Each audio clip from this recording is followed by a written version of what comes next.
బుచ్చిరెడ్డిపాలెం పట్టణంలో రాష్ట్ర food commission chairman Vijay Pratap Reddy పర్యటించారు. పట్టణంలోని రేషన్ దుకాణాన్ని తనిఖీ చేసి స్టాక్ను పరిశీలించారు. అనంతరం ఎస్సీ హాస్టల్ను తనిఖీ చేసి మౌలిక వసతులపై విద్యార్థులను ఆరా తీశారు. భోజనం నాణ్యతపై విద్యార్థులను అడిగి తెలుసుకున్నారు. విద్యార్థుల నుండి సానుకూలంగా స్పందన రావడంతో వార్డెన్ నాగరాజును ఆయన అభినందించి సత్కరించారు. అనంతరం బీసీ హాస్టల్ తనిఖీ చేశారు. ఈ సందర్భంగా ఆయన మాట్లాడుతూ రేషన్ దుకాణాన్ని, ఎస్సీ హాస్టల్, బీసీ హాస్టల్ను తనిఖీ చేశామన్నారు. వసతులు బాగున్నాయని హాస్టల్ వార్డెన్ నాగరాజును అభినందించారు. ఫుడ్ కమిషన్ అంటే హోటళ్లు తనిఖీ చేయడం కాదన్నారు. కేంద్ర, రాష్ట్ర ప్రభుత్వాలు అందించే ఆహార పథకాలపై తనిఖీలు నిర్వహించే కార్యక్రమం ఫుడ్ కమిషన్ బాధ్యత అని తెలిపారు. ఎవరైనా మినిస్టర్లు, ప్రజాప్రతినిధులుస్తే హాస్టల్లో చూపించి నిధులు కేటాయించాలని విజ్ఞప్తి చేసే బాధ్యత తీసుకోవాలని సూచించారు. విద్యార్థులకు పెట్టే భోజనాల నుండి డబ్బులు సంపాదించుకోవాలనుకోవడం మంచిది కాదన్నారు. అటువంటి పనులు చేసేవాళ్ళని దేవుడు కూడా క్షమించుడని తెలిపారు. ఎక్కడ సమస్యలు ఉన్నా తమ దృష్టికి తీసుకొస్తే చర్యలు తీసుకుంటామని చెప్పారు. తప్పులు జరగకుండా బాధ్యత వ్యవహరించాలని అధికారులను ఆదేశించారు. ఈ కార్యక్రమంలో డీడీ శోభారాణి, ఎంఈఓ దిలీప్ కుమార్, రత్నం తదితరులు పాల్గొన్నారు. మన దగ్గరే వార్డెన్గా వచ్చారు, వెజిటబుల్గా వచ్చారు. మిస్సెస్ కూడా వెజిటబుల్. అవునా? అమ్మ ఇక్కడే సార్. అవును సార్, నేనే సార్. బాగా చేస్తున్నావు మరి? ఇంటిని ఇస్తున్నావా? చికెన్ ఎన్ని గ్రాములు? 100 గ్రాములు. ఎంత గ్రాములు తీసుకో. లెక్కచారం తెలియాలి. నువ్వు ఎంత? నీ 90, 80 లెక్కచారం చెప్పాలా? ఏ లెక్క? మనకు 7 డేస్ సార్. అవును. రోజుకి వచ్చి మనకు చెప్పు తొందరలో ఏమి ఇబ్బంది, భయపడుతుంది, నిదానం చెప్పు. 120 పడుతుంది. రోజుకి ఎన్ని గ్రాములు? రోజుకి సార్ 12 గ్రాములు. 14 వస్తుంది సార్. 14 గ్రాములు సార్. ఎన్ని 3 సార్లు 14 గ్రాములు పెట్టుకో రోజుకి. రోజుకి సార్, పర్ డే. రోజు అంటే పర్ డే ఏంది, రోజు ఏంది? 3 టైమ్స్ తెలుసుకో. 3 రోజులకి ఎంత అవుతుంది? 315 గ్రాములు అవుతుంది. 3 సార్లు ఇస్తే 105 గ్రాములు పెట్టాలి. 100 గ్రాములు ఒకే 105 గ్రాములు. నువ్వు లెక్కచారం తెలుసుకోవాలి. జియోఎంఎస్ నెంబర్ 8 తినకు ఉంటే ఏం లాభం మేడం? తెలుసుకోవాలి కానీ.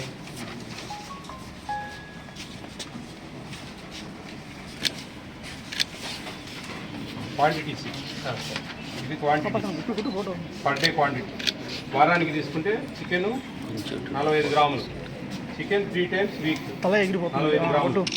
వారానికి ఎంత? 315 అవుతుంది. లేదు నేను చెప్పాను తెల్లారుతుంది. అది 315 డివైడెడ్ బై 3 పర్ డే.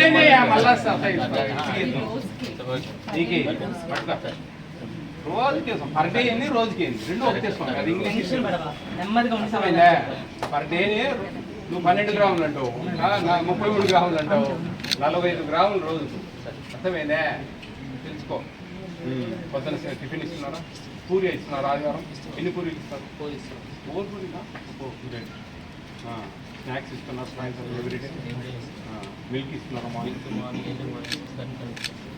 బాయిల్కి ఇప్పించేది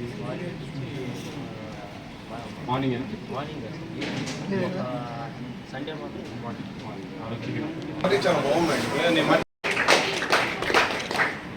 మీ తల్లిదండ్రులతోనే మీకు వచ్చిన డబ్బులోంచి అందులోంచి కవర్ చేపించి ఇచ్చారు, తెచ్చుకున్నారు. ఎవరు వాళ్ళు? ఎవరి వాళ్ళ? ఎవరి వాళ్ళే గుర్తు పెట్టుకుంటారా? Very good.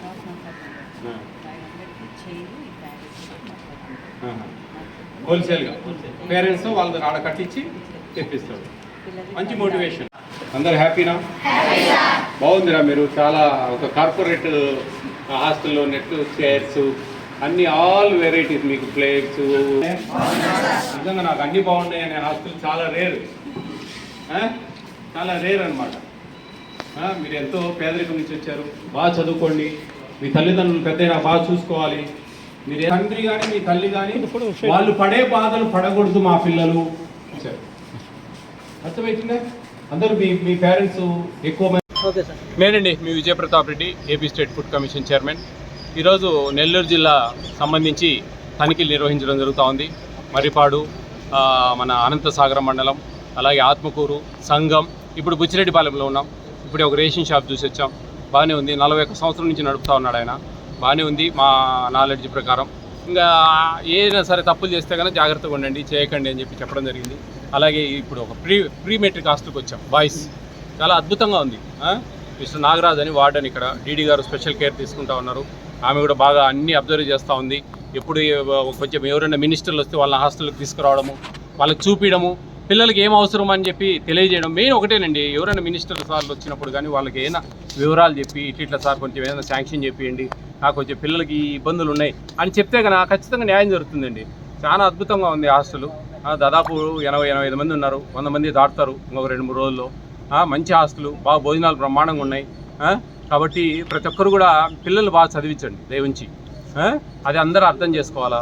AP state food commission అనేది 4 లైన్ డిపార్ట్మెంట్స్లో పనిచేస్తుందండి. Public distribution system, rice, ICDS anganwadi వ్యవస్థ, mid day meals and welfare hostels. అలాగే చివరిగా పిఎం మాతృబంధన యోజన అని చెప్పేసి ఫస్ట్ డెలివరీకి 5,000 రూపాయలు, సెకండ్ డెలివరీకి గర్ల్ బేబీ అయితే కన్నా 6,000 రూపాయలు. ఇది ప్యూర్లీ సెంట్రల్ గవర్నమెంట్ స్కీమ్ లాస్ట్ది ఈ పిఎం మాతృబంధన యోజన. మిగతా స్కీమ్స్ అన్నీ కూడా కేంద్ర రాష్ట్ర ప్రభుత్వాలు మిళితంగా ఇస్తున్న ఆహారానికి సంబంధించిన ప్రోగ్రామ్స్. చాలామంది ఫుడ్ కమిషన్ కదా అని చెప్పేసి హోటళ్ళు ఇంకా ఏమేమో అనుకుంటూ ఉంటారు ఫుడ్కి సంబంధించినవి. అవన్నీ మాకు సంబంధం లేదండి. కేంద్ర రాష్ట్ర ప్రభుత్వాలు ఇస్తున్న ఉచిత ఆహారం మీద మాత్రమే మా తనిఖీలు ఉంటాయి. మేము తప్పులు చేస్తే సుమోటో తీసుకొని కేసులు పెట్టచ్చు. మాకు JC garu DGRO, district grievance redressal officer food commission, ఆయనకు చెప్పి సస్పెన్షన్కు, డిస్మిస్కు రికమెండ్ చేస్తాం మేము. తర్వాత ఫైన్లు వేస్తాం. ఇట్లాంటి యాక్ట్ అండి ఇది. సివిల్ కోర్టుకు కలిగిన విధి విధానాలు యాక్ట్కు మాకు ఫుడ్ కమిషన్కు ఉంటుంది. క్వాషీ జ్యుడిషియల్, పాక్షిక న్యాయ వ్యవస్థ, ఇది ఎంటైర్లీ డిఫరెంట్గా ఉంటుంది. కాబట్టి ప్రతి ఒక్కరు కూడా జాగ్రత్తగా పద్ధతిగా పనిచేయండి. అధికారులు కూడా, ప్రజలు కూడా. ఈ డీలర్లు అంతా వాళ్ళకి 20 కేజీలు ఉంటే 18-17 కేజీలు వేయడము, డబ్బాలు పెట్టి వేయడము, 17 రూపాయలు చక్కెర అయితే 20 రూపాయలు తీసుకోవడము, ఏవైనా సరే వీడియోల రూపంలో సాక్ష్యాలుగా మాకు పంపితే కనుక మేము ఎక్కడున్నా కానీ వాళ్ళ మీద చర్యలు తీసుకుంటామండి. అది ముఖ్యంగా వాట్సాప్ నెంబర్ ఉంది మాకు 9490555117.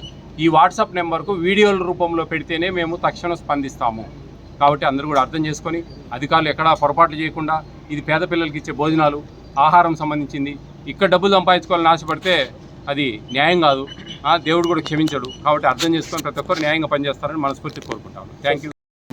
ప్రభుత్వము దాని మీద తీసుకుంటాం. యాక్చువల్లీ అంటే దాన్ని కూడా చెప్తా ఓన్లీ ఫుడ్కి సంబంధించినది. మనం ఏదంటే చెప్తాము, ఇప్పుడు మాకు పలానా దగ్గర హాస్టల్ బిల్డింగ్ లేదు, ఏదైనా అవకాశం ఉంటే ప్రయత్నం చేయండి అని చెప్పి. ఇదంతా మినిస్టర్లు, కలెక్టర్ గారు వాళ్ళు కొన్ని స్టెప్స్ తీసుకొని వాళ్ళు కొన్ని గ్రాంట్స్ అవన్నీ ఇవ్వాలి. ఇప్పుడు మన రెనోవేషన్ చేశారు. అట్లా బిల్డింగ్స్ అంటే ఒకటండి, పోస్ట్ మెట్రిక్ హాస్టల్స్కు టౌన్లో వాళ్ళకు చుట్టుపక్కల కాలేజీలకు దగ్గరలో హాస్టల్ పెడితేనే పిల్లలు వస్తారు, వాళ్ళకి బాగుంటుంది. మనకి ఎక్కడో స్థలం కేటాయిస్తే ఆడపోయి కడితే కానీ ఆడెవరు రారు. అట్లా ఇబ్బందులు కూడా ఉన్నాయి. అందుకు మెయిన్గా రెంటెడ్ బిల్డింగ్స్లో రన్ చేస్తూ ఉన్నారు. మెయిన్గా పోస్ట్ మెట్రిక్ కాలేజీ డిగ్రీ పిల్లలు, ఇంటర్మీడియట్ పిల్లలు, బీటెక్ పిల్లలు, బీఈడి పిల్లలు, పాలిటెక్నిక్ పిల్లలు, వీళ్ళందరికీ కూడా వాళ్ళ కాలేజీ ఇప్పుడు ఫర్ ఎగ్జాంపుల్ ఆత్మకూరులో ఒక దగ్గర క్లోజ్ చేశారు. అది తీసుకుపోయి అక్కడ పిల్లలు లేరండి, అది తీసుకుపోయి పాలిటెక్నిక్ కాలేజ్ దగ్గర పెడుతున్నారు బీసీ హాస్టల్. ఎందుకంటే ఆడ 120 మంది చేరుతాం, 25 మంది లేరు. అది ఇబ్బంది, వేస్ట్ అనమాట. ఆడ 120 మంది ఉంటే పాలిటెక్నిక్ వాళ్ళు మొత్తం ఆడ బ్రహ్మాండంగా చదువుకోవచ్చు పేద పిల్లలు. అట్లా ఓకేనండి. Please subscribe SS News AP.